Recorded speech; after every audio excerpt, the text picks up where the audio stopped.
1, episode 44 of the Potomac RPG Podcast. Oftentimes oh my, what in God's name is that smell?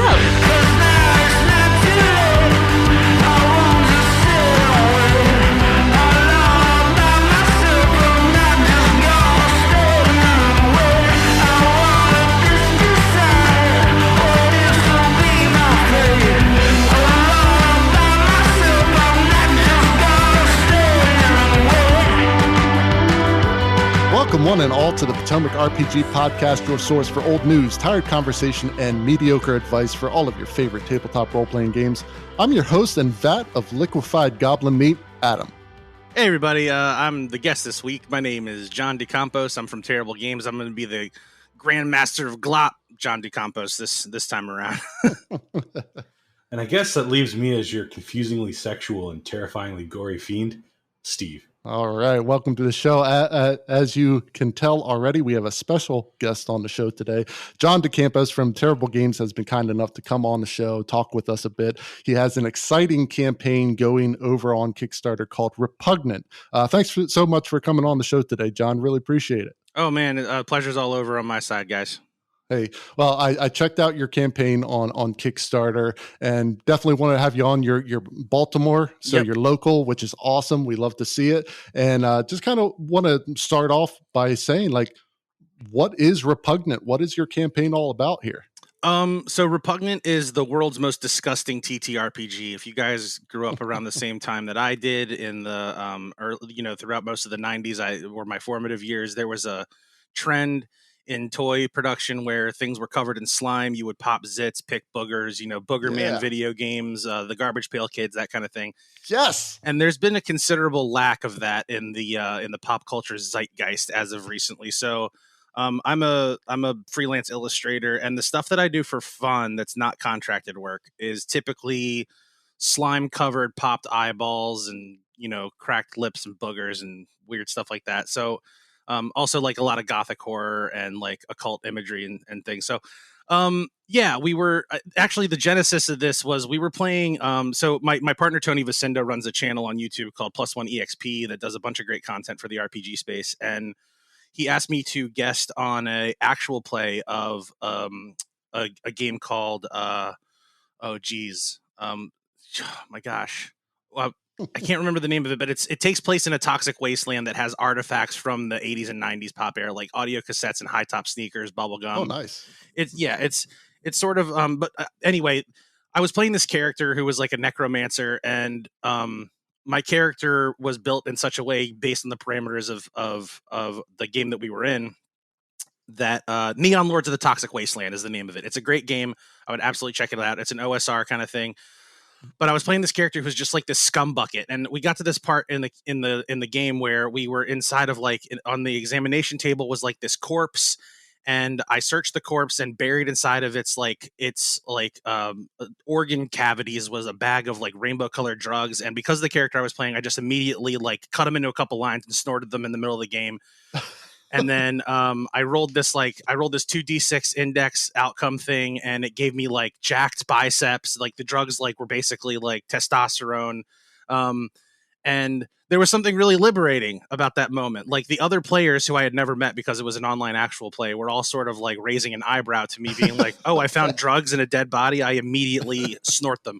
And there was this moment of being like, man, when you play RPGs, and we had talked earlier for a minute where I mentioned, I ran a campaign in D&D 4th edition for about a year and a half, and I played a 4E campaign that a buddy of mine did. You're always playing to alignment. You're always worried about the rules and the laws and all of these, kings and things that are telling you what to do. And obviously, you can play different alignments. You can play evil characters, but there's always kind of like this not really gray area binary sort of approach to the way your character does things. And I kind of like the idea of a game where the whole thing exists in this sort of taboo gray area where you're just subverting the norms of an RPG, where the goal is to do really disgusting stuff and to have no shame. So, well, I know when I first popped it up, and I'm so glad that you said it, because as soon as I saw your artwork, I'm like, garbage pail kids. Like, I remember those days, man. Like, Yeah. I lived them. I'm like, it's so cool to see that kind of resurgent of that style of things, and just the idea of focusing on the grossness of things, not in necessarily like the gory way, but more in like the fun way of being gross. Is that a good way of putting it? Like the reveling in the disgusting rather than trying to shock, with some horrible description. It's all about the oozing, the slime, the things that kind of make us wrinkle our noses. So yeah, the fun stuff, like when you were a kid, that was like all the fun stuff about all the fun stuff, the gross stuff. It was, you weren't in it for like this makes me feel a certain ennui. My stomach is twisting around itself as I look at this creature. It was like, oh, gross, Nickelodeon sliming people, whatever. Yeah, exactly. I think if anything, like that's sort of what we're trying to sort of echo. Like, I really want to get covered in a giant, just rain of green slime. Like that's kind of, I think that's kind of like the mental state that I want players to get out of playing Repugnant. That's amazing. Well, how's the campaign going? We're doing okay. We set our goal at $1,000, which is kind of, as a first timer getting into the RPG space, and especially as a creator who's doing something as part of Zinequest, which, if your listeners aren't familiar, Zinequest is a Kickstarter initiative that they do every February, or they've done it for the last 3 years at least, where they're just like, hey, here's the rules. You do a 1 color on 1 color A4 format, which is a half sheet pamphlet where you take an 8.5 by 11, you fold it over onto itself, you make a booklet that's, a half sheet size. You can do 1 color on another color. It's got to be this size. It's a zine, which there's a whole history lesson on what zines are, and there's a lot of different viewpoints on exactly what qualifies as a zine. But you get to run the campaign for 2 weeks and just put something out into the world, and it's supposed to be RPG related. So it can be a weapons index, it can be a monster manual, it can be whatever you want. And in the case of Repugnant, we're doing like a fully autonomous, a fully standalone system that's all its own thing. Very cool. Very cool. Awesome. Well, I'm excited for it. I'm excited for you guys. Really hope this campaign takes off for you. And it's related to the topic today. So we're going to get into that right now. When it comes to TTRPGs, we have a tendency to like our monsters gross, disgusting, and downright horrific, whether it's some eldritch horror in Call of Cthulhu, a stomach-churning aberration in D&D, or even some Stranger Things-esque creature in Kids on Bikes. We want our monsters dripping, oozing, and slavering in every way possible. So in celebration of Repugnant, that's what we're going to be talking about today. All things truly Repugnant. So, John, looking at your art and your world building, not just of Repugnant, but of your past work as well, what is it about this gross factor that appeals to you? I mean, you mentioned in terms of kind of capturing that era a bit. What drives you towards that? Well, it does kind of ring back to sort of subverting the general character building and RP experience for players, and putting people in a mindset where they're sort of acting against the parameters and the structures that society imposes on us all on a daily basis. I mean, I think that I would be, I would never assume that people are as gross as I am, but I bite my nails and pick my nose when nobody's looking. And I think, we all do. Yeah. And I think that there's something to that. It's anytime you're getting into a gaming experience, whether it's a video game or really anything, any sort of piece of media, including just a piece of fine art or a book or whatever, it's about trying to imprint an experiential moment on the person who's enjoying it. And I try to make an impact when I put things out into the world with the art that we make. And I think with this one, its aim is to create some memories where people are using their creative mind to say, okay, well, I want to vault jump over this giant booger monster. I'm going to fart really hard and propel my body over top of it because that's disgusting. And then describe the smell, because you don't get to do that in everyday life. And it's kind of the same way as like if you're playing a Dragonborn fighter and you want to use your ice breath to freeze a guy's head, you don't get to do that in real life either. But in this one, speak for yourself. I got that icy breath. Yeah. Is it cold, man? It's cold. It's cold. But yeah, I think like a very, very like simple answer for me as an artistic sort of direction. I just really like gloopy, gloppy, like slime covered stuff, like Rat Fink style artwork with like, really pointy hair and zits and stuff. I don't know. There's just something about it. I'm all about it, man. Very cool. Very cool. Now, Steve, in your campaigns, obviously right now we're in Avernus and it's a bit more serious, but when it comes to like grossness, like what does that add to your setting and your sessions? Well, I think like, first of all, it's one of those things that we all can kind of relate to. Like I can kind of imagine how I feel about a Dragonborn blasting me with ice. But I actually know what it's like when someone hotboxes you, it just leaves out that big dirty. I mean, so, there's a visceralness to that. And I think actually what all this sort of weird and gross kind of stuff really adds to the mix is that, we're always talking about how do you describe scenes and put emphasis on things to really like draw the players in so that whether they're using some props, to help imagine the scene or it's completely in their mind, smells, gross things. I mean, we can all relate to those things. They're included not because they're unusual or weird, though I guess, like a snot monster is weird, but you're just thinking about like a big pile of snot. Well, anyone can think about very easily what a big pile of snot is. So you're like using these things that are uncomfortable and bring up these certain feelings. And I think it could help really kind of anchor people into the scene, into the story. It can also be used to interject a little bit of levity. My campaign could certainly use a little bit of levity from time to time, especially after last night. So it's there's a lot to add. I mean, it's gross and it's fun. I could see if we were actually, it makes me think back to remember Acquisitions Inc., that first little 3-shot I guess I ran. We had literally a portal to the para-elemental plane of ooze, and there was like a creature. It was like the sewer system was running into this portal under Waterdeep, and there was like a tentacle of some creature that lives in the plane of ooze that was attacking you guys, and you guys were falling into like sewage and trying to swim your way out of the current and stuff. So I mean, it's definitely got that was really great in that because it brought it so the comedy is disgusting. We're describing these poor characters, wading their way through Waterdeep sewage. So that's a lot of fun. Yeah, absolutely. And let's jump in here and try to help some other people add some grossness to their game. So let's get into the first question for the week. Our first post comes from Reddit user Ford Six Fingers, who asks, "Gross little eldritch bird. Hello, everyone. Recently, I've joined a game of Tomb of Annihilation, and I am planning to run an Aberrant Mind Sorcerer Kenku. Some of my favorite flavor text for the Aberrant Mind is the fact that your character becomes a disgusting eldritch monstrosity, constantly oozing with slime and other gross stuff. I plan on my Kenku to gain a new horrid physical trait every time I level up. A few ideas already being having its feathers turn into thin, shifting tentacles, possibly multiple eyes, and as always, a thick coat of oozing slime. However, I am having a difficult time coming up with some really interesting or unique effects to apply other than just slapping tentacles onto a poor little bird. What are some visually unique or otherwise interesting effects I can apply to my eldritch bird child?" So, Steve, this question seems to be right on topic. What do you think Ford Six Fingers can do here? How can they create a truly horrific Kenku? Oh, geez. I mean, that sort of thin shifting tentacles instead of feathers has already got me kind of like shivering. That's a good one.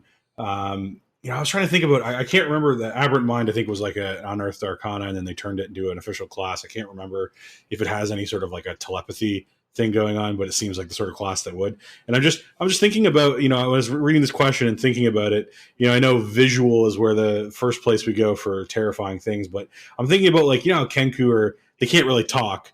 They have to like mimic sounds and whatever because of their unique racial backstory or what have you. And I was just trying to think about a way to like have that sort of mimicry, and it's like kind of projecting psychically. So like you're hearing like this weird cacophony of different like sounds and voices when this Kenku's doing stuff. Kind of creepy, but I don't know. I think about how you can actually express that in game and really have it land home. Visuals are so much easier. Yeah, I don't know. This feels like John's area of expertise. This feels like John's expertise. I need to toss it over. Yeah. Well, what do you think? Well, other than visual, okay. So they're saying, what are some visually unique or otherwise interesting effects that I can apply to my eldritch bird child? So they have the ooze. So this Aberrant Mind stuff. They're tapping into like a psionic energy that's physically changing their actual form as a bird person, right? Mm-hmm. Okay. Sounds about right. So, I mean, in Repugnant, and I don't mean to, I'm not trying to plug here. What we're doing, with slime is, and this is a discussion to have with your DM, but what we're doing with slime is instead of it just being slime, the slime can actually take on different forms of viscosity so that it can work as almost an adhesive, and it can also work as like an oil slick kind of situation. So I don't know, maybe there's some practical implications there that, like, you'll be able to change the viscosity of the slime to serve different things. Like if you need to travel high speed down the side of a slanted wall, maybe you'll become real slippery and you can like pick up speed so you can like, rocket over a giant river or a chasm or something. Yeah, absolutely. Or make it difficult terrain for anything going behind you. It kind of is a sticky ooze that they kind of get slowed down on if they cross that path. Yeah, that's very cool. That's a great idea. Also, don't forget about smells. John, you brought up smells before. Mm-hmm. If all this stuff is happening to your Kenku, most likely he doesn't smell all that great either. So what kind of effects can you have affect either players or creatures around you just based on smell? Yeah, I mean, also, I would imagine, depending on the setting that this creature inhabits as a player character, you might be looking at like a straight intimidation buff, like just off the jump. You know what I mean? Yeah, I don't think D&D has like a utter disgust save, but that'd be a place for it because I could definitely see that intimidation aspect from the bird. So yeah, hopefully for Forward Six Fingers, that gives you a few ideas that you can work with. Would love to hear how your Aberrant Mind Sorcerer Kenku is going. I have news here. And the sound of Ralphie the News Goblin can mean only one thing. It's time for Potomac RPG News.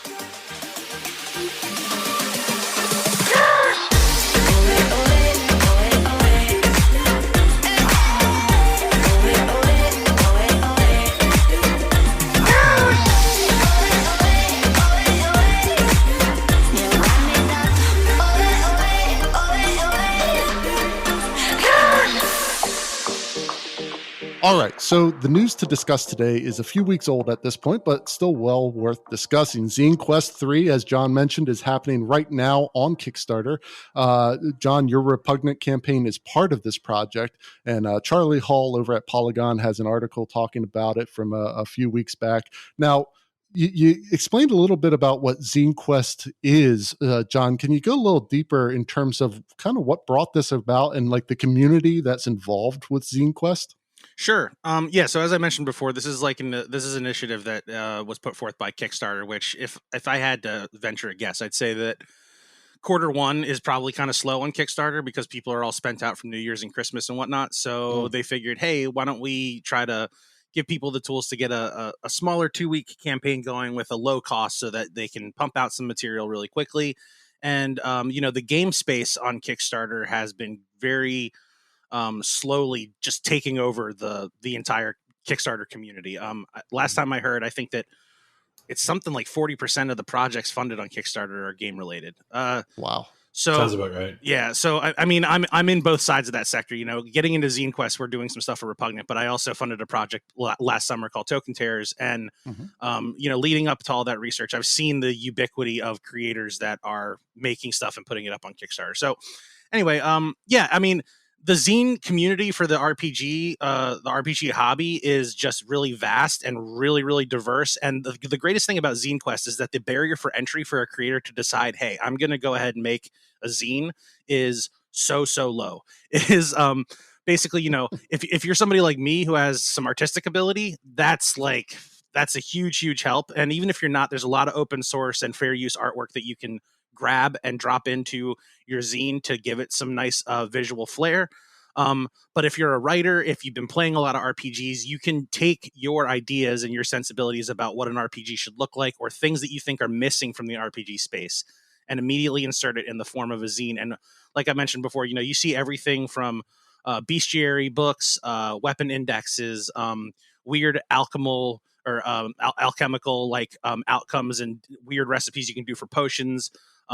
Things that are touching on what the trans experience is like, trans vampires who are trying to get blood in order.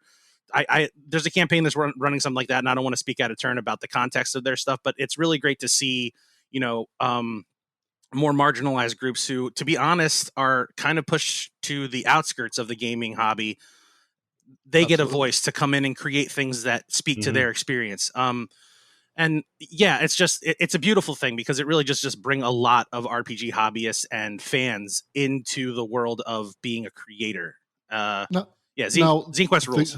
The community around it, like, are you guys like kind of networked to get, like, do you guys talk to each other, all these different creators, or is this kind of you're part of this Zinequest without a lot of like interconnections? Like, what's the landscape look like in terms of that community?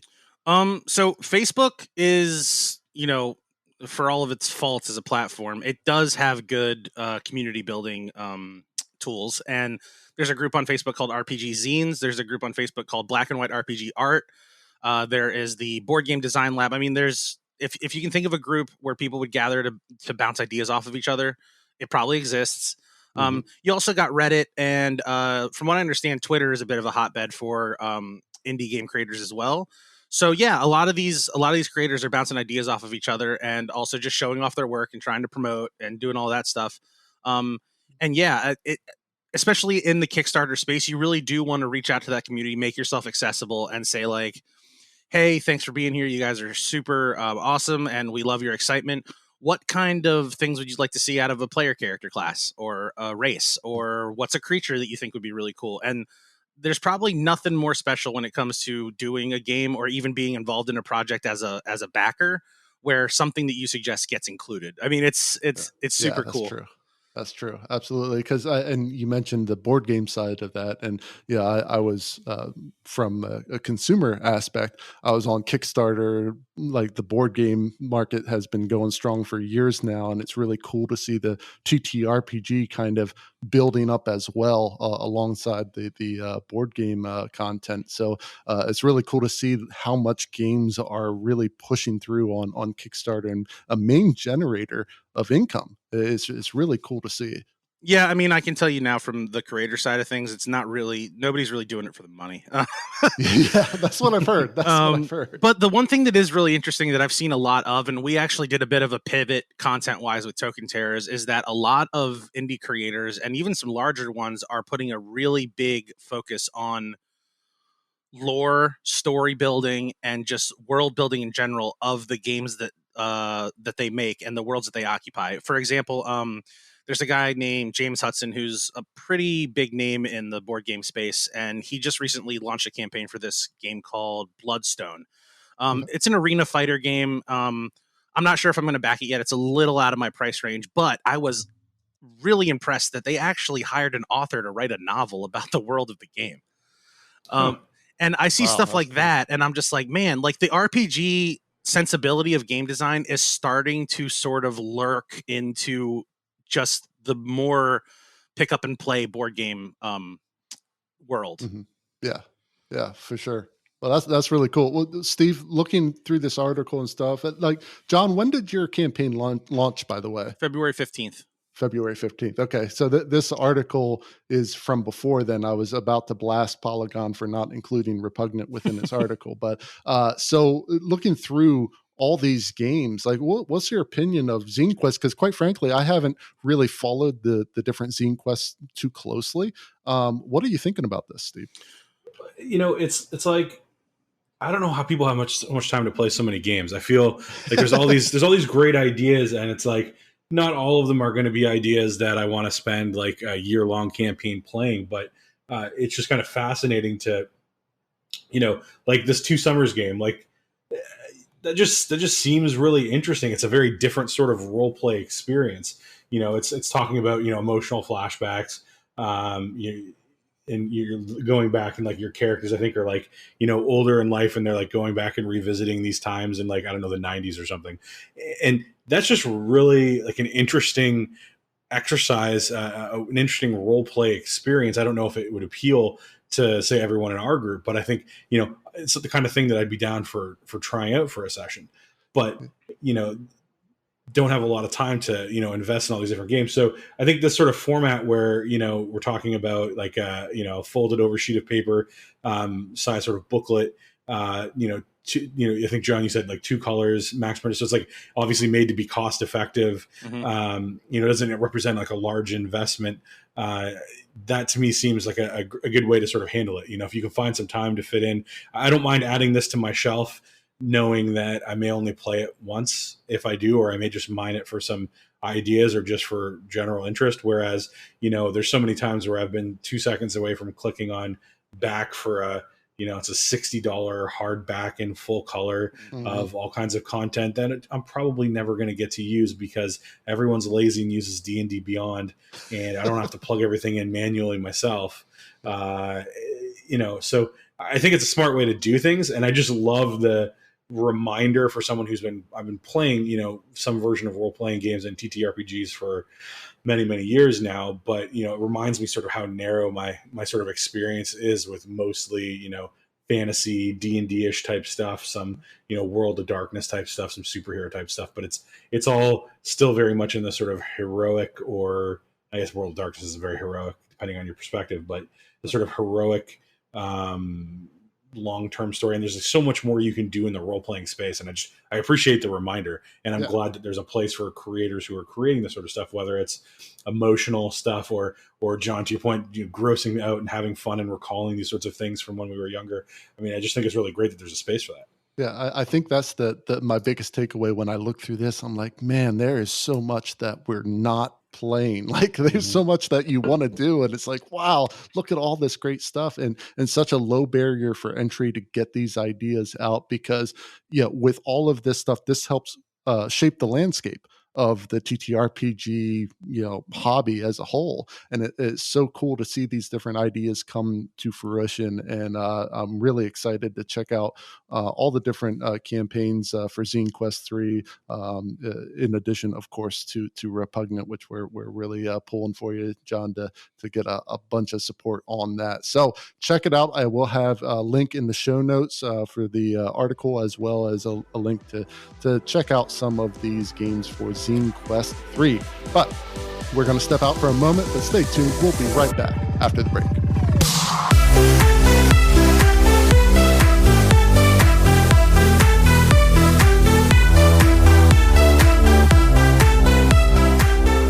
As any tabletop role player would know, coffee is an essential commodity for those 4-hour sessions we all go through. And a great place to get that coffee is foundfamiliar.com. Found Familiar is a couple of people with a passion for coffee creation and D&D, and they've teamed up with favorite artists from all around the world to bring specialty grade coffee that celebrates the creativity sparked by Dungeons & Dragons and other TTRPGs. Use the coupon code Potomac RPG, all one word, at checkout for 10% discount on your purchase. That's at foundfamiliar.com. And with that, let's get back to the show.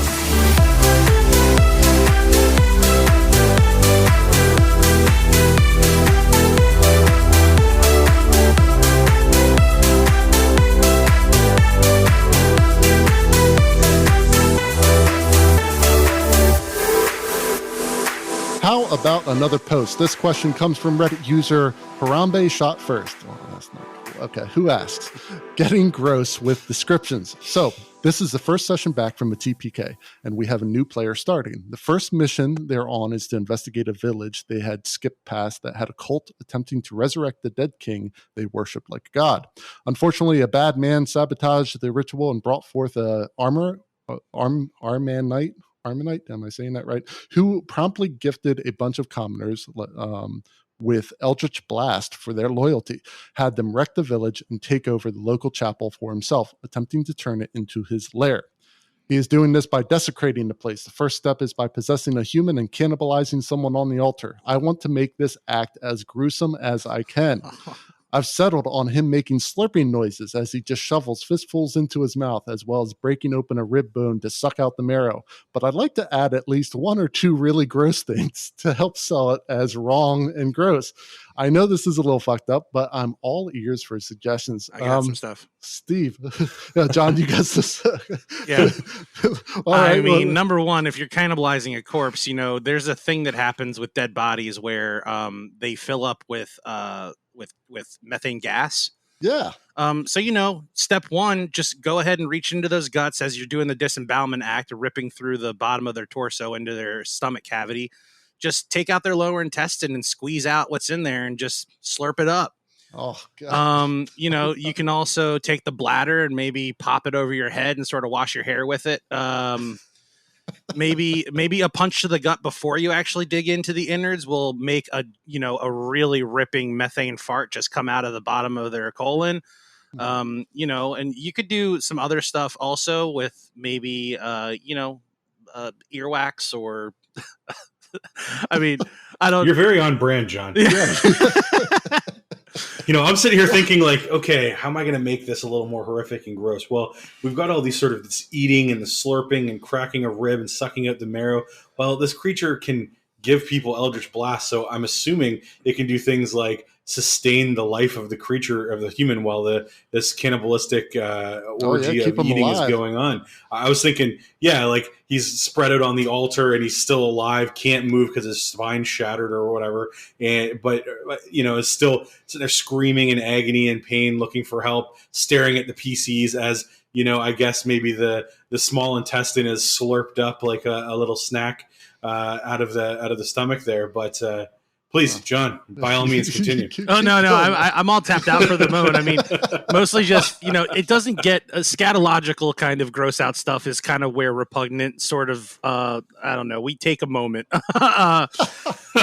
There's not a lot of that. I did make one creature that's called an excrementor. That's like a hairless dog that's like the size of like a German Shepherd that just has this giant distended gut, and it sort of like saves up its poop so that it can make these like salt circles of stink that sort of ward off intruders. But wow. Yeah. Did you say you don't put a warning at the top of this podcast, Adam? I'm wondering you might need to reconsider that. I might have to. I think that's great. I love it. It makes you squirm in your seat, and that's the point, right? It does. I haven't had breakfast yet today, and I don't think I'm going to. I have. Yeah. And we're going to see how that works out in the long run. But, I think there's lots of great ideas to make this scene really horrific for the players. Hopefully at some point there was a session 0 where everyone talked about their boundaries, of course.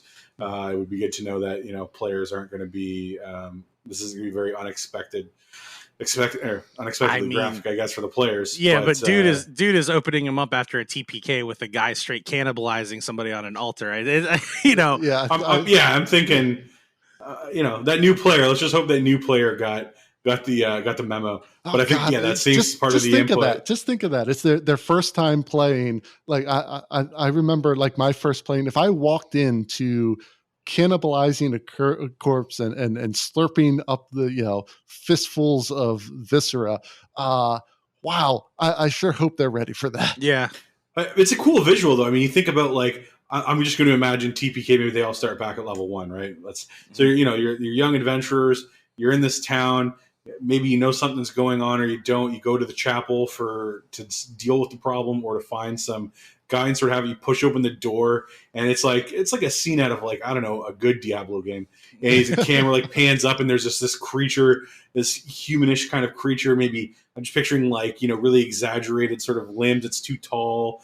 Face is a little crazy, and it's just covered in gore, viscera. This guy's screaming, and it's maybe there's like some of the minions are like feeding. And he's like throwing scraps out as he goes through like the organs and the flesh, and there's just like bits and pieces that they're scrabbling for on the floor to show their dedication to their new king god or whatever. Like, yeah, some good stuff. Well, I'm left speechless. Like this, all right. So let's get ourselves cleaned up a little. We've been talking about all things gross and disgusting so far. So let's freshen things up, listeners. It's time for a palate cleanser.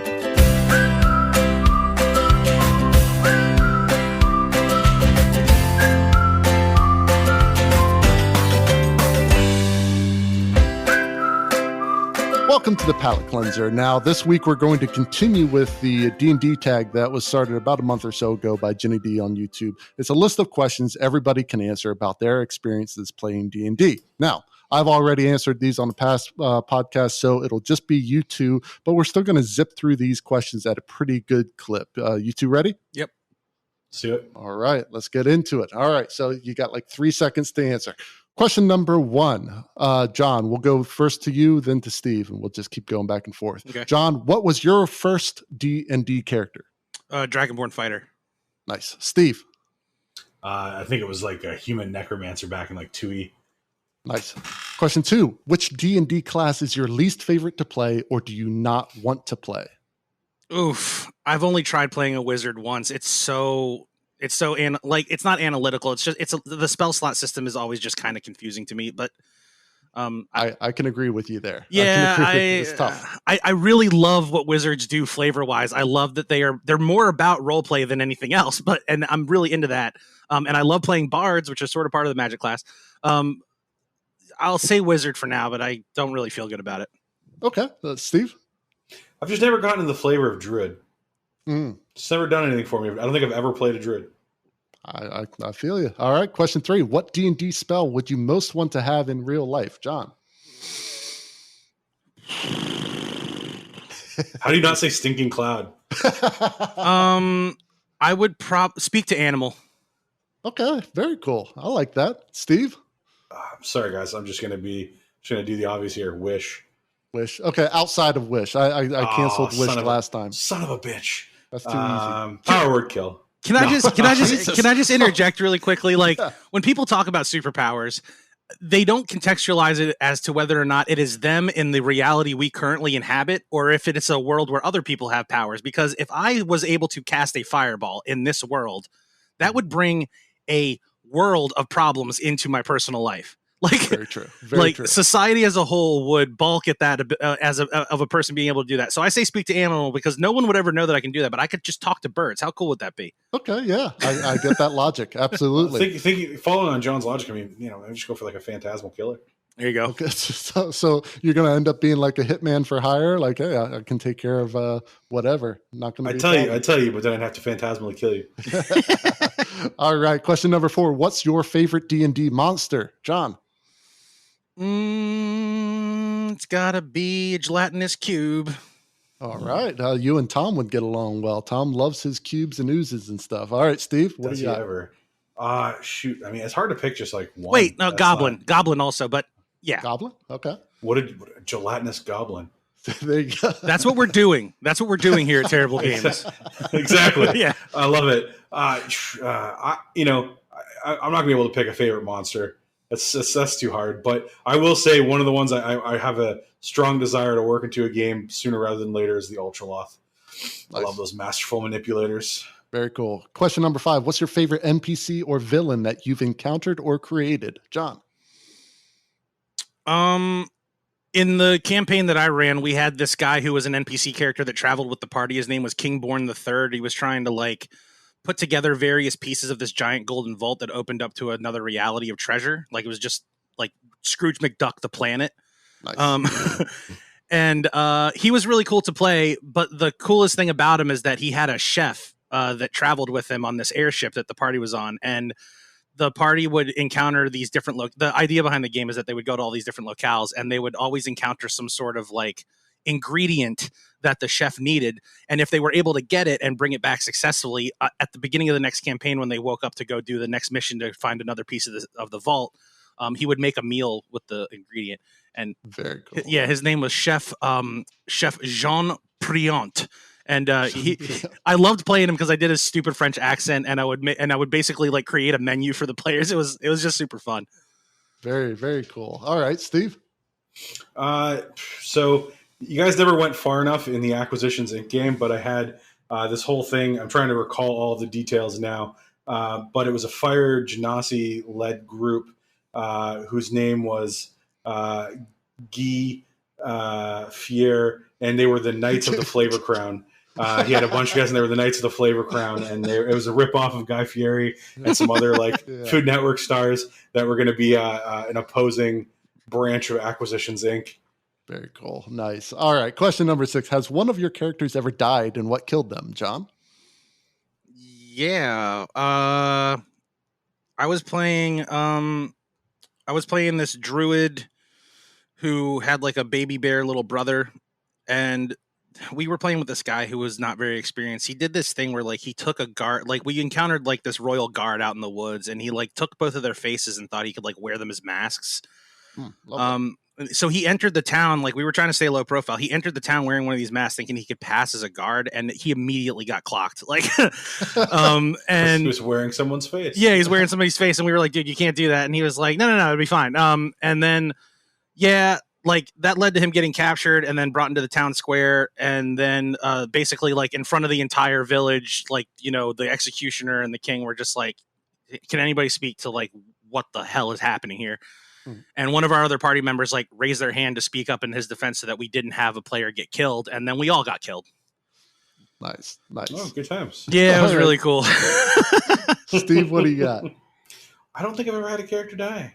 Oh, we should fix that. Yeah, we should fix that. I tried. I mean, Rod did try to sacrifice himself. That's true. But true. That all went sideways. See, this is why you guys need to dig into some Zinequest stuff, because all the OSR system things are just guaranteed death. Yeah, I mean, they're really like, if you're not smart, if you don't really decide if you're not precautious throughout pretty much every step of the way, like the whole thing is set up to just murder you.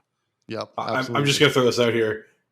Apparently, after last night, you can definitely do that in 5e. But I digress. Yeah, we had Rest a player in peace, death. Andres. We had a player death last night in our session, so we're still reeling from almost 3 others. It's no almost big deal. 3. It was a tough one. Avernus ain't no joke, that's for sure. Woof. So, all right, question number 7. What's your best Nat 20 story? Ooh, I got it. Okay. All right.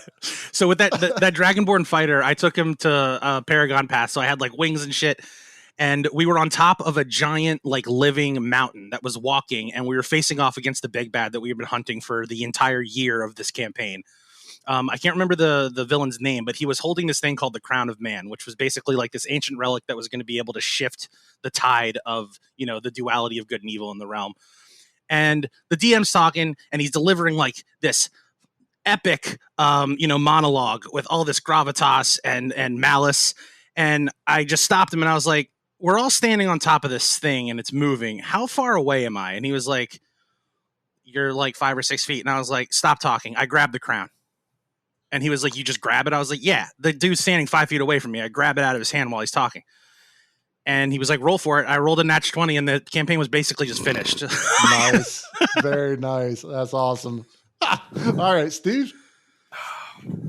I mean, I spend more time DMing, and so my natural 20s are usually bad for you guys rather than exciting. But I guess thinking back to playing Rod when he finally got that magical axe of his, that it was like a chaotic energy. He was like so he's the wild soul barbarian, which is like all like wild magic energy, and he had sort of an axe that was similar. And so on crit, I remember he was there was some like big bad like drow boss or something, and he like one-shotted it with like, a hit with Great Weapon Master activated crits, and then it rolls all these D6s of elemental energy, and for every 6 you roll, it had like this extra effect. Just basically obliterated, just jumped in, whipped it down, obliterated like a big bad. That was pretty cool. Cool. But most of my D20s just make me wince because you guys have to deal with the consequences. Yeah, usually. All right, how about Nat 1 story? Anything, John? Ooh. I try to just forget those. I agree. Yeah, I don't really have that other story about the natural 20, like I had that in the chamber ready. There you go. There you go. I don't blame you one bit. Yeah, the natural ones don't really stick with me that well. All right, Steve, how about you? Kind of have to say the same thing. I mean, natural 1, there's no real like critical fail rule, and I've kind of like come to like the feeling that rolling a 1 on a D20 and making that somehow like an epic fail compared to just you're probably going to fail because you don't have a high enough modifier doesn't really add a lot to the story, because like it's 1 in 20 chance to roll a 1. Yeah. So crit failing once at every 20 times you try to do something seems kind of out there. I don't know if I have a really good. I mean, can you think of any good natural 1 stories? Like, what was yours? No, I don't even remember what it was. I think I got it wrong anyway. So let's just skip to the next one, because who wants to talk about Nat 1? So question number 9: what's the highest level you ever played a character to, John? Oh yeah, that Dragonborn got to level 14. Nice, man. Steve, how about you? Can't think back on 2nd edition. It's been so long. So in 5th edition, I think the highest we've ever played is like 7 or 8. Well, I thought we made it to 10 in season 1. I still have a little. All right. I still have a little dossier of Abaddon Zev, the Destroyer of Hammerwing. I still have his character sheet sitting around somewhere. You should. I mean, that sounds awesome. like an epic character. Yeah, he's badass, dude. He's got a championship arm wrestling belt. I love him. Well, don't get started on WWE kind of stuff, because Steve will go off on a tangent here forever. Let's get to the next question. Question 10. What's your favorite magical item? It's got to be Bag of Holding. Okay. Very cool. I mean, I don't know. Like I said, I kind of stray away from playing wizard classes. So, well, I guess that doesn't matter. You encounter magical items all the time, but yeah, I can't think of anything offhand. That one's super duper common. So maybe that's it. Makes sense. Steve?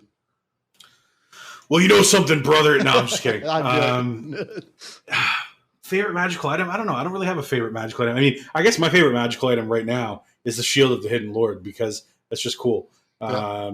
So much story and everything wrapped into it. But magic items to me, like the most memorable ones are, ones with story kind of behind them. Mm-hmm. Like just it's a +3 or Vorpal sword. I mean, that can be cool, but it doesn't really add a lot, narrative weight to me. So I'm less excited about it. I'll go with the Shield of the Hidden Lord for now. All right. Last 5. We're going to lightning round. 1-2-word answers. Number 11. If you had an in real life alignment, what would it be, John? Chaotic neutral. Steve? Oh, boring. Lawful good, probably. Ugh. If you had to date one of your characters, which one would you pick? John? Geez. I can't remember his last name. Dervish is this bard that was the mayor of a town. He was pretty sexy. Nice. Steve? Radamanthus, who doesn't want those strong big arms? ass barbarian, absolutely. Is there a character you want to play but haven't had a chance to play yet, John? Yeah, I've always kind of wanted to play a Deva. You guys remember that race? Yeah. It was the 4E version of Aasimar. Yeah, they're like real tall, they got blue skin, and they're like real smart and like fancy and stuff. I remember writing one, and I did a character illustration for it, but I never got a chance to actually play it. Nice. Steve? I always wanted to play a wizard blade singer. Never really got off. My last one read a book, and we all know how that ended. Yeah, that's true. Are you a dice goblin or a dice minimalist, John? Cool. I'm a goblin. Anytime I can be a goblin, I'm a goblin. And yes, I have a pretty hefty dice collection. Steve? I lean towards goblin. Okay. And last one, what rule or mechanic have you never quite wrapped your brain around in D&D, John? I understand how it works, but the spell slot system and the way that wizards work has always sort of confused me. I've gotten around to learning how to use a wizard, but I never really feel like it's intuitive. John, did you start playing during 4E? I did. That's why.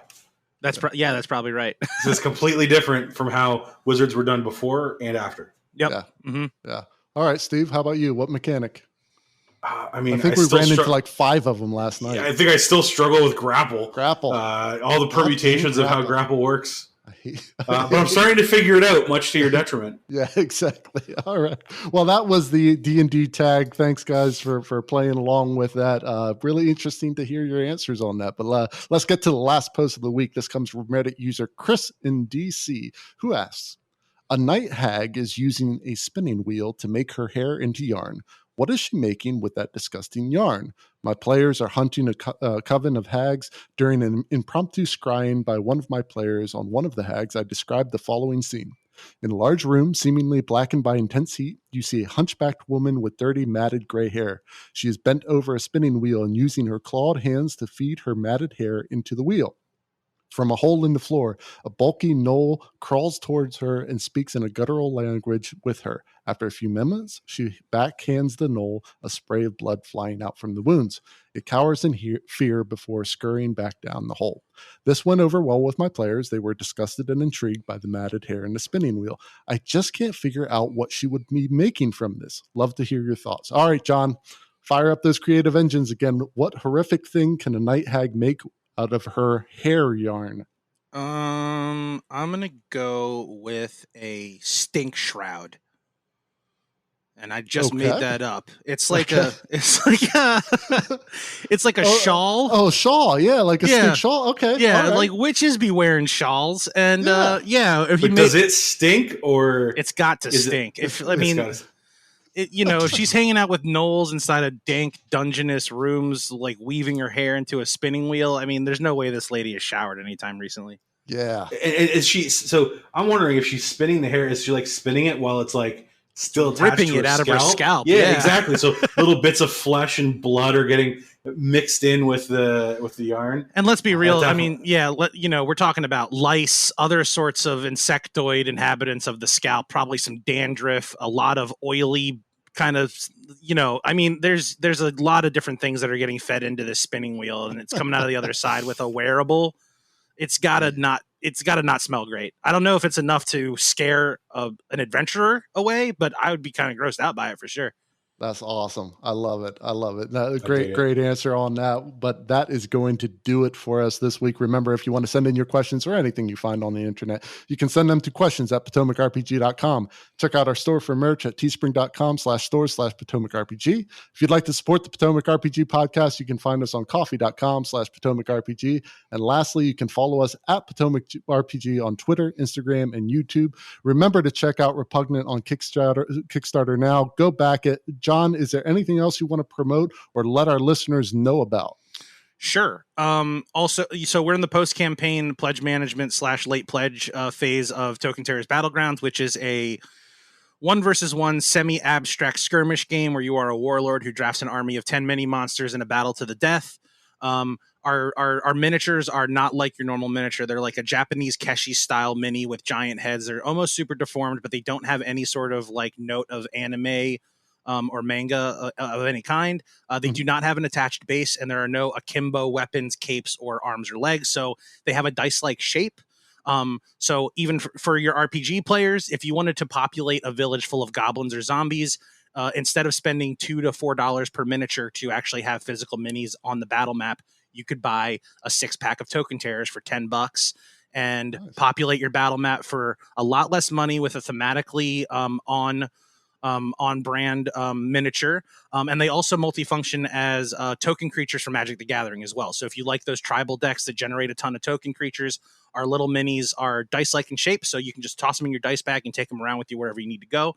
So if that sounds good to you, go to tokenterrors.com and maybe make a late pledge and get a copy of Token Terrors, or buy a 6-pack of our mini battle blocks. And then Repugnant's going to wrap up at the end of next week.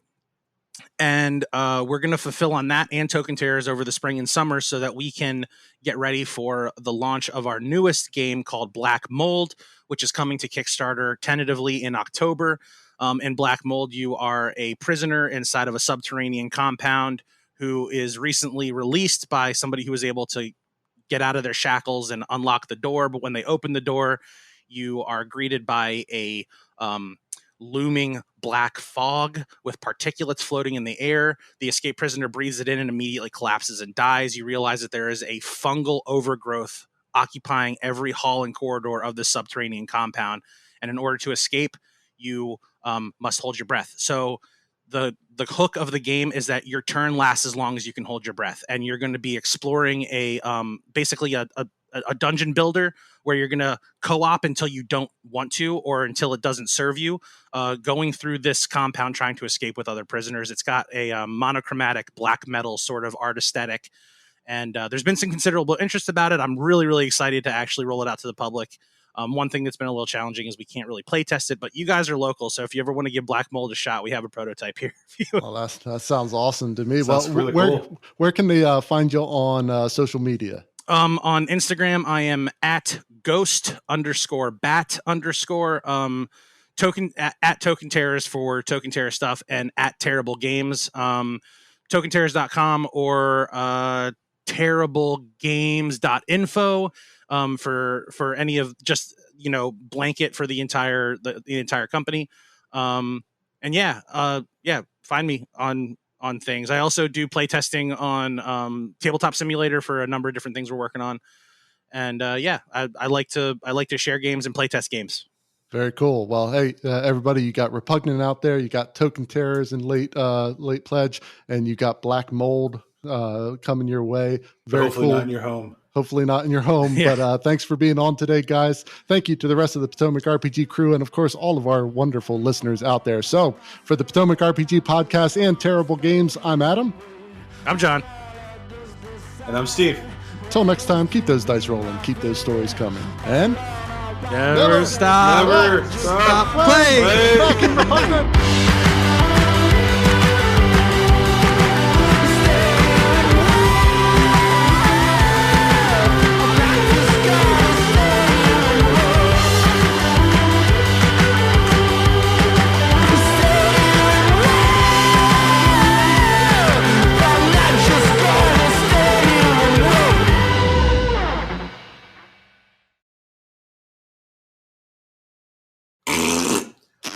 Who farted? Gross. Yeah, we went through the whole show without one fart noise. Come on. I farted a couple times. You guys just didn't hear it.